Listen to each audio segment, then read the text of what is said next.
everyone, welcome to Tech Hack and I am again here with a new video for the operating system।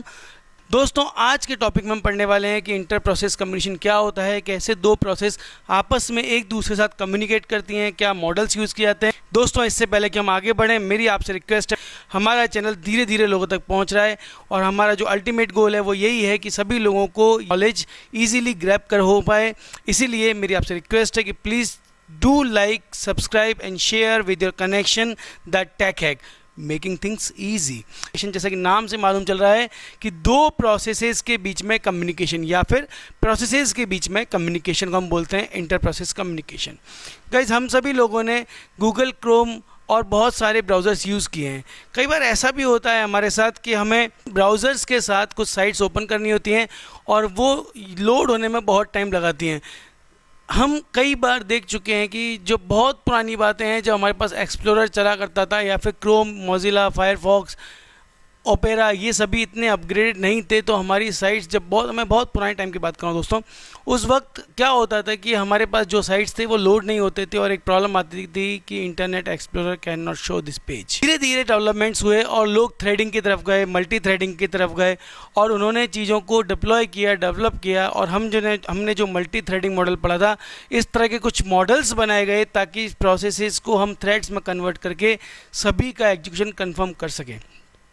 तो जब हम बात करते हैं इंटर प्रोसेस कम्युनिकेशन की, तो मैं एक एग्जांपल ले रहा हूं आपके साथ गूगल क्रोम का। तो इस गूगल क्रोम में जब हम बात करते हैं तो आज हमारे गूगल क्रोम ब्राउज़र में मल्टी प्रोसेसेस तीन तरह की प्रोसेसेस में रन होती हैं। एक ब्राउज़र प्रोसेस होती है, एक रेंडर प्रोसेस होती है और साथ में एक प्लगइन प्रोसेस होती है। जो हमारा ब्राउज़र प्रोसेस होता है वो यूज़र इंटरफेसेस को मैनेज करता है, डिस्क को मैनेज करता है, नेटवर्क इनपुट आउटपुट को मैनेज करता है।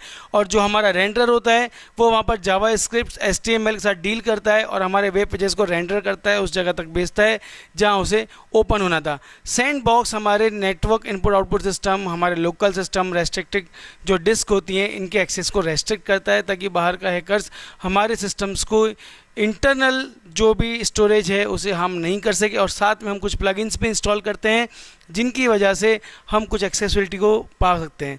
तो हम क्या करते हैं कि गूगल क्रोम जो आजकल बना हुआ है हमारे साथ, जिसे हम यूज़ कर रहे हैं, तीन प्रोसेस बैकग्राउंड में रन कर रही हैं ताकि आपको एक प्रोसेस के मल्टीपल पार्ट्स को अलग अलग रन किया जा सके। वो आपस में कम्युनिकेट करती हैं ताकि उनका एग्जीक्यूशन कन्फर्म हो सके।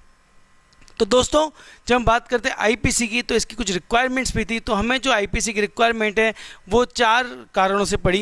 पहला रीज़न था हमारा इन्फॉर्मेशन शेयरिंग। अगर हमारी दो प्रोसेस आपस में कोऑपरेट कर पा रही हैं, एक दूसरे से कांटेक्ट कर पा रही हैं, तो हम इन्फॉर्मेशंस को आपस में शेयर कर सकते हैं, बता सकते हैं कि किस प्रोसेस के पास एक प्रोसेस दूसरी प्रोसेस को बता सकती है कि उसकी प्रायोरिटी क्या है, उसकी शेड्यूलिंग एल्गोरिथम कौन सी इंप्लीमेंट होने वाली है, वो किस तरह की एल्गोरिथम है, उसको कितने रिसोर्सेज चाहिए, उसका मेमोरी लोकेशन क्या है। क्योंकि इन्फॉर्मेशन पास होने के बाद उन प्रोसेसेस का आपस में क्लैशिंग ना के बराबर हो जाता है। कंप्यूटेशन स्पीड अप, अगर हम मल्टीपल प्रोसेसेस को एग्जीक्यूट कर पा रहे हैं वन बाय वन, हम एग्जीक्यूट अभी भी वन बाय वन ही कर रहे हैं। The golden rule of OS कि एक बार में एक ही प्रोसेस एक सीपीयू पर रन होती है, अभी भी एग्जिस्ट करता है, लेकिन हम स्विच कर रहे हैं दो प्रोसेस के बीच में, जिससे कि हमारा जो कंप्यूटेशन है, जो एग्जीक्यूशन है, वो स्पीड अप हो जाता है, फास्ट हो जाता है। मॉड्यूलरिटी प्रोवाइड होती है, कन्वीनियंस प्रोवाइड करने के लिए भी हम आईपीसी का इस्तेमाल करते हैं। तो जब हम बात करते हैं आईपीसी की, तो हमारे पास दो तरह की प्रोसेस एक सिस्टम में हो सकती हैं। एक इंडिपेंडेंट प्रोसेस हो सकती है और एक कोऑपरेटिंग प्रोसेस हो सकती है। इंडिपेंडेंट प्रोसेस का मतलब है कि जिनको दूसरी प्रोसेस से कोई लेना देना नहीं है, वो अपना काम अपने आप करती हैं, किसी से कोई कम्युनिकेशन नहीं, कोई रिसोर्स शेयरिंग नहीं और कोई बीच की बातें नहीं किसी दूसरी प्रोसेस के साथ। लेकिन कोऑपरेटिंग प्रोसेस दो तरह की प्रोसेस होती हैं जो कि आपस में एक दूसरे से इन्फॉर्मेशन शेयर करती हैं, रिसोर्स भी शेयर करती हैं, मेमोरी एड्रेस लोकेशंस भी शेयर करती हैं एंड मैनी मोर। तो दोस्तों आईपीसी को इम्प्लीमेंट करने के लिए हम दो मॉडल्स पे काम करते हैं। पहला मॉडल है हमारा शेयर्ड मेमोरी और दूसरा मॉडल है हमारा मैसेज पासिंग। जैसा कि आपको नाम से मालूम चल रहा है, शेयर्ड मेमोरी मतलब memory area shared, message passing मतलब मैसेजेस को पास करना है और हमें कम्युनिकेशन परफॉर्म करना है। तो देख सकते हैं हम जो पहला मॉडल है ए पार्ट, इसमें आप देखिए कि जो हमारा मैसेज पासिंग है, ये मैसेज पासिंग हमारा दो प्रोसेस अवेलेबल हैं, प्रोसेस ए और प्रोसेस बी। जब भी प्रोसेस ए को प्रोसेस बी से कोई मैसेज कोई कम्युनिकेशन करना है, कोई बात करनी है, कोई इन्फॉर्मेशन शेयरिंग करनी है, it will use the messages over there. वो एक प्रोसेस जो होगी वो दूसरी प्रोसेस को जब मैसेज भेजेगी तो ड्रॉप कर देगी। जैसा कि हमारे यहाँ पर M0, M1, M2, M3 करके हमने कुछ मैसेजेस को ड्रॉप कर दिया है।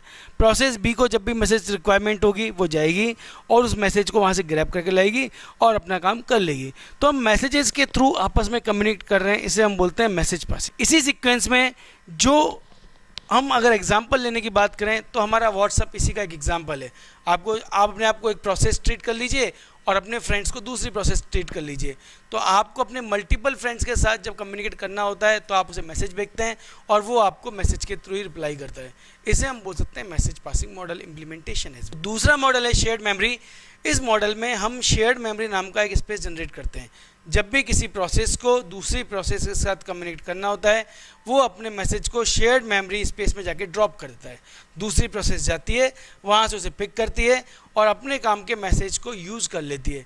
इसलिए हम शेयर्ड मेमोरी के थ्रू कम्युनिकेशन प्रोवाइड करते हैं और ये मॉडल शेयर्ड मेमोरी कहलाता है। तो दोस्तों इस तरह से हम दो मॉडल्स को यूज़ करने वाले हैं, shared memory and message passing. We usually have two functions available there in our code, that is send and receive function। इन दो फंक्शन के साथ हम अपने मैसेजेस को सेंड और रिसीव कर पाते हैं। इसके अलावा और भी कुछ चीज़ें हैं जो हमें डिस्कस करनी है। प्रोसेसेस को कम्युनिकेट करना होता है तो उन्हें एक दूसरे के बीच में कम्युनिकेशन लिंक भी बनानी पड़ती है और उसी के बाद वो सेंड और रिसीव को इम्प्लीमेंट कर पाते हैं। ये कम्युनिकेशन लिंक हमारी फिजिकल भी हो सकती है या एक लॉजिकल लिंक के थ्रू भी हम लोग इस चीज़ को एग्जीक्यूट कर सकते हैं। जो हम बात करते हैं मैसेज पासिंग की, तो मैसेज पासिंग में दोस्तों हमारे पास जो सेंड और रिसीव फंक्शन है इनको भी हम अलग अलग पैरामीटर के साथ इस्तेमाल कर सकते हैं। तो जैसे हम बात करें मैसेज पासिंग के एक चैट प्रोग्राम जिसका हमने एक एग्जांपल लिया है, तो सेंड और रिसीव दो फंक्शन है। तो सेंड के अंदर हम दो आर्ग्यूमेंट पास करते हैं, पहला डेस्टिनेशन किस प्रोसेस से बात करनी है और दूसरा मैसेज क्या मैसेज भेजना है। सेम रिसीव फंक्शन के अंदर मैसेज कहाँ से आया है मतलब सोर्स और क्या मैसेज भेजना है यानी कि मैसेज। अगर कोई मैसेज रिसीव नहीं होता है या अवेलेबल नहीं होता है तो रिसीवर ब्लॉक कर सकता है जब तक कि नया मैसेज नहीं आता है। अब मैसेज पासिंग में भी सेंड रिसीव ऑपरेशन इंप्लीमेंट करने के लिए हमारे पास दो तरीके हैं, डायरेक्ट और इनडायरेक्ट कम्युनिकेशन, सिंक्रोनस और एसिंक्रोनस कम्युनिकेशन। जब हम बात करते हैं डायरेक्ट कम्युनिकेशन की तो इसका मतलब है कि हमारी नेमिंग भी डायरेक्ट होगी। हम सीधा नाम से बुलाएंगे, hey process P, I have a message for you, I am sending this process message to process P, I am receiving this message from process Q, like this. तो हम इस तरह से डायरेक्ट और इनडायरेक्ट कम्युनिकेशन को provide कर सकते हैं। डायरेक्ट कम्युनिकेशन का मतलब है कि आपको रिसिपिएंट और सेंडर का एक्सप्लिसिटली नाम लेना ही होगा। इसके पास भी हमारे पास दो स्कीम हैं, एक होती है सिमेट्रिक एड्रेसिंग और दूसरी होती है एसिमेट्रिक एड्रेसिंग। बहुत सीधे शब्दों में बात करते हैं, सिमेट्रिक एड्रेसिंग का मतलब है कि सेंड और रिसीव दोनों को प्रोसेसेस का नाम प्रोवाइड करना होगा। एसिमेट्रिक का मतलब है कि रिसिपिएंट को नाम देना कोई ज़रूरी नहीं है, वो आईडी के साथ भी काम चला सकता है। तो दोस्तों इस तरह से हमने देखा कि हमारे पास मैसेज पासिंग में दो मॉडल अवेलेबल हैं और मैसेज पासिंग की अगर बात करें तो सेंड और रिसीव दो फंक्शन हैं जो कि डायरेक्ट और इनडायरेक्ट तरह से काम करता है और डायरेक्ट में भी सिमेट्रिक और एसिमेट्रिक एड्रेसिंग हमारे पास है। अब हम बात करते हैं मैसेज पासिंग में थोड़ा और आगे। तो आईपीसी जो हमें ऑपरेशंस प्रोवाइड करती है सेंड और रिसीव के, इसमें हमारा मैसेज फिक्स भी हो सकता है और वेरिएबल भी हो सकता है। अगर हम बात कर रहे थे कि हमें कम्युनिकेट करने के लिए लिंक क्रिएट करनी होगी तो उसके लिए भी हमें कुछ फैक्टर्स को आइडेंटिफाई करना होता है। जैसे कि अगर आप कम्युनिकेशन लिंक बनाने वाले हैं तो आपको मालूम करना होगा कि वो लिंक्स कैसे इस्टेब्लिश होंगे, क्या वो लिंक दो प्रोसेस से ज़्यादा के बीच में भी एसोसिएट हो सकते हैं, क्या हम बोल सकते हैं कि दो प्रोसेस कम्युनिकेटिंग प्रोसेस में कितनी लिंक इस्टेब्लिश कर सकते हैं, कैपेसिटी क्या होगी, साइज ऑफ मैसेज क्या होगा जो कि उस लिंक पर जा सकता है और हमारा लिंक डायरेक्शनल होगा या बाई डायरेक्शनल होगा। साथ के साथ फिजिकल और लॉजिकल, ये भी दो कॉन्सेप्ट्स हमें कम्युनिकेशन लिंक पर लेने होंगे कि फिजिकल होगा तो शेयर्ड मेमोरी, हार्डवेयर बस या नेटवर्क इस्तेमाल कर सकता है और लॉजिकल होगा तो डायरेक्ट और इनडायरेक्ट, सिंक्रोनस और एसिंक्रोनस और एक्सप्लिसिट बफरिंग भी हम लोग यहाँ पर इम्प्लीमेंट कर सकते हैं। मैसेजेस को ट्रांसफ़र करने के काम आते हैं। तो बहुत सीधा सा फंडा है, जब भी हमें इनडायरेक्ट कम्युनिकेशन करना होता है मैसेज पासिंग अंडर तो हम पोर्ट बना लेते हैं या मेल बॉक्स क्रिएट कर लेते हैं। यहाँ हमने उसे नाम दिया है ए। तो कभी प्रोसेस अपना मैसेज ड्रॉप करेगी मेल बॉक्स के अंदर और दूसरी प्रोसेस वहीं से रिसीव करेगी मेल बॉक्स के थ्रू। अब प्रॉब्लम क्या क्या हो सकती हैं? प्रॉब्लम हमारे साथ हो सकती हैं कि जब हम भेज रहे हैं और मान लेते हैं कि हमारे पास एक सिनारियो है जिसमें हमारे पास तीन प्रोसेस हैं, प्रोसेस P1, P2 और P3। P3 और तीनों एक मेल बॉक्स को शेयर कर रही हैं। अगर P1 मैसेज सेंड कर रही है और P2 और P3 रिसीव करने वाली हैं, तो रिसीव कौन करेगा, P2 करेगा या P3 करेगा? तो हम इसके लिए कुछ सॉल्यूशंस भी लेके आते हैं और सॉल्यूशन है कि हम हर प्रोसेस, दो प्रोसेस के कॉम्बिनेशन के बीच में एक लिंक क्रिएट कर सकते हैं। हम ऐसा भी कर सकते हैं कि एक बार में एक ही प्रोसेस को एग्जीक्यूट करने की परमिशन मिले। साथ के साथ हम ऐसा भी कर सकते हैं कि हम एक रैंडम आर्बिट्रली रिसीवर फंक्शन लगा दें या आर्बिट्रली रिसीवर वैल्यू वहाँ पर एक पैरामीटर बना दें, जिससे कि आर्बिट्ररी हम असाइन करें मैसेजेस को। जो सेंडर होगा, जो मेल बॉक्स होगा, वो आर्बिट्ररी प्रोसेसेस को कॉल करके उनको देना शुरू करे और जैसे ही रिसीव करती है तो रिसीवर का इन्फॉर्मेशन हम सेंडर को वापस ट्रांसफ़र कर दें। तो इस तरह से भी हम इनडायरेक्ट कम्युनिकेशन को एग्जीक्यूट कर सकते हैं। दूसरा मॉडल जो था वो हमारा शेयर्ड मेमोरी, और जैसा कि मैं आपको पहले ही बता चुका हूँ, शेयर्ड मेमोरी सिस्टम के अंदर हम एक शेयर्ड मेमोरी स्पेस यूज़ करते हैं और वो शेयर्ड मेमोरी स्पेस ईजिली जा करके दोनों प्रोसेस को अलाउ करता है कि वो एक शेयर्ड मेमोरी स्पेस में अपना मैसेज रखें और वहाँ से मैसेजेस प्रोसेस ए और प्रोसेस बी को ट्रांसफ़र कर दिया जाता है। जिस भी प्रोसेस को चाहिए होता है वो वहाँ आती है, अपने मैसेज को पिक करती है, अपनी आईडी शो करती है और वो मैसेज उसको दे दिया जाता है। इस तरह से शेयर्ड मेमोरी सिस्टम हमारा इम्प्लीमेंट होता है। शेयर्ड मेमोरी में हम इनडायरेक्ट वे यूज़ करते हैं। तो जब हम बात कर रहे हैं मैसेज सेंडिंग की, तो उसी ड्यूरेशन में हमें मैसेजेस को स्टोरेज भी करना होगा। स्टोरेज करने के कंसेप्ट को हम लोग बोलते हैं बफरिंग। बफरिंग का मतलब क्या है? टेम्परेरी स्टोरेज प्रोवाइड करना बफर कहलाता है।